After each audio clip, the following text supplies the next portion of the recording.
বাংলায় বৈধ নাগরিকদের ভোটদানের অধিকার কেড়ে নেওয়া হচ্ছে, আর অন্য রাজ্যের যারা নাগরিক তাদেরকে পশ্চিমবাংলায় ভোটার তালিকায় নাম নথিভুক্ত করে দেওয়া হচ্ছে।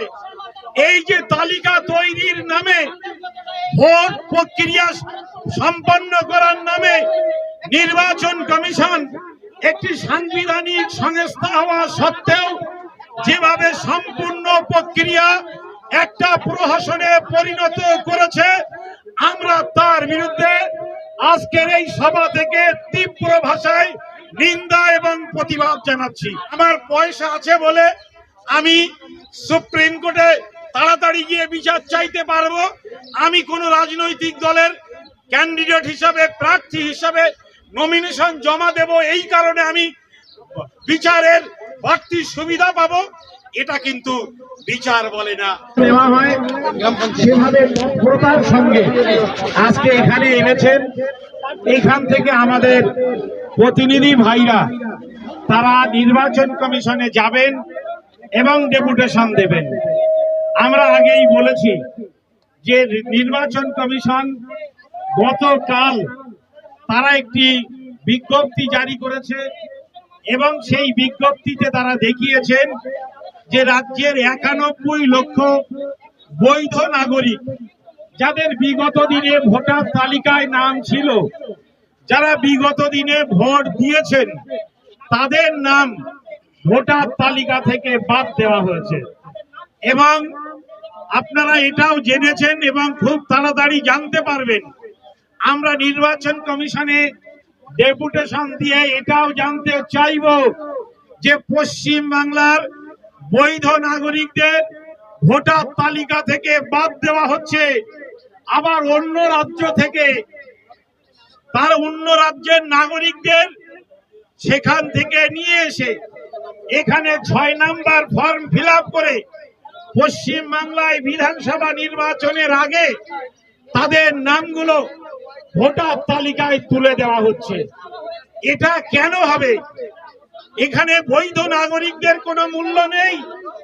বাংলায় বৈধ নাগরিকদের ভোটদানের অধিকার কেড়ে নেওয়া হচ্ছে, আর অন্য রাজ্যের যারা নাগরিক তাদেরকে পশ্চিম বাংলায় ভোটার তালিকায় নাম নথিভুক্ত করে দেওয়া হচ্ছে। এই যে তালিকা তৈরির নামে, ভোট প্রক্রিয়া সম্পন্ন করার নামে নির্বাচন কমিশন একটি সাংবিধানিক সংস্থা হওয়া সত্ত্বেও যেভাবে সম্পূর্ণ প্রক্রিয়া একটা প্রহসনে পরিণত করেছে, আমরা তার বিরুদ্ধে আজকের এই সভা থেকে তীব্র ভাষায় নিন্দা এবং প্রতিবাদ জানাচ্ছি। আপনারা জানেন, আপনারা মিটিং চলছে তো নাকি? আপনারা জানেন যে আজকে বহু মানুষকে এখানে বলা হলো যে বিচারকরা তারা আমাকে জাস্টিফাই করবেন যে কিভাবে কোন কারণে আমাকে আমার নাম ভোটার তালিকা থেকে মুছে দেওয়া হলো। আমরা বিগত দিনে আরো 2টো মিছিল করেছি, নির্বাচন কমিশনে ডেপুটেশন দিয়েছি। সেদিন আমরা দাবি করেছিলাম যে আমার নাম কি কারণে বাদ দেওয়া হচ্ছে, আমি যেন মাননীয় জজের সামনে দাঁড়িয়ে আমাকে আমার কাছে কাগজ চাওয়া হয়, আমাকে যেন বলা হয় যে এই কাগজটা তোমার নেই, তাই তোমার নামটা ভোটার তালিকায় রাখা যাচ্ছে না। আমরা দেখলাম মানুষকে বাইরে রাখা হলো। নির্বাচন যারা এখানে জজ হিসেবে কাজ করলেন, আমাদের রাজ্যের জজ বাইরে থেকে এসেছেন, তারাও জজ, যেহেতু তারা বিচার ব্যবস্থার সঙ্গে জড়িত আছেন তাই আমরা তাদেরকে সম্মান করি। কিন্তু দেখা গেল যে সেই বিচারকরা আমাকে জানালেন না, আমাকে দেখলেন না। আমি পাসপোর্ট দিলাম, আমি আমার মাধ্যমিকের সার্টিফিকেট দিলাম, আমি আমার বাবার পেনশনের কাগজ দিলাম, সমস্ত বৈধ কাগজপত্র দেওয়ার পরেও কেন আজকের বাংলার মানুষের ভোটার তালিকা থেকে নাম বাদ দেওয়া হলো? একদিকে মহামান্য জজ তারা বিচার করছেন, কিন্তু দেখা গেল কলকাতা হাইকোর্টের অবসরপ্রাপ্ত বিচারপতি শহীদুল্লাহ মুন্সি বড় পদে কাজ করেছেন, হাইকোর্টের বিচারকের দায়িত্ব পালন করেছেন, তার নামটা ডিলিট করে দেওয়া হলো। বিচারকরা কিভাবে করলেন?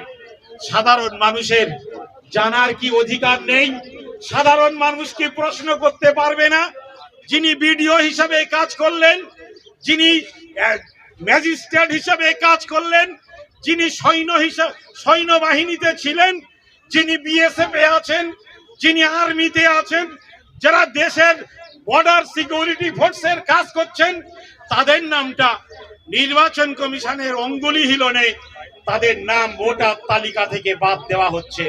আবার যারা প্রভাব খাটিয়ে অর্থ লাগিয়ে রাজনৈতিক দলের প্রার্থী হিসাবে সুপ্রিম কোর্টে গিয়ে তারা যখন বিচার চাইছেন, তাদের এখানে ট্রাইব্যুনালকে অ্যাক্টিভ করিয়ে তাদের নাম ভোটার তালিকায় অন্তর্ভুক্ত করে দেওয়া হচ্ছে। অন্তর্ভুক্ত করে দিয়েছেন, প্রক্রিয়াটা আমরা ধন্যবাদ জানাচ্ছি, কিন্তু বিচার ব্যবস্থাকে সহজতর কেন করা হচ্ছে না? আমার পয়সা আছে বলে আমি ভোটার তালিকায় নাম তুলতে পারবো, আমার পয়সা আছে বলে আমি হাইকোর্টে বিচার চাইতে যেতে পারবো, আমার পয়সা আছে বলে আমি সুপ্রিম কোর্টে তাড়াতাড়ি গিয়ে বিচার চাইতে পারবো, আমি কোনো রাজনৈতিক দলের ক্যান্ডিডেট হিসাবে প্রার্থী হিসাবে নমিনেশন জমা দেব, এই কারণে আমি বিচারের বাড়তি সুবিধা পাবো। এটা কিন্তু বিচার বলে না। আমাদের ভারতীয় বিচার ব্যবস্থাকে আমরা এই জন্য সম্মান করি, অনেক প্রসারিত বিচার ব্যবস্থা, যেখানে আত্মপক্ষ সমর্থনের সুযোগ থাকে। কিন্তু আজকে দেখা যাচ্ছে নির্বাচন কমিশনের গাইডলাইন মেনে যে সমস্ত মহামান্য জজরা বিচার করলেন, তারা কিন্তু বিচার ব্যবস্থার যে প্রক্রিয়া, সেই প্রক্রিয়াটাকে যথাযথভাবে পালন করলেন না। কেন একটা মানুষের ভোটার তালিকায় নাম বাদ দেওয়া হলো তাকে বললেন না।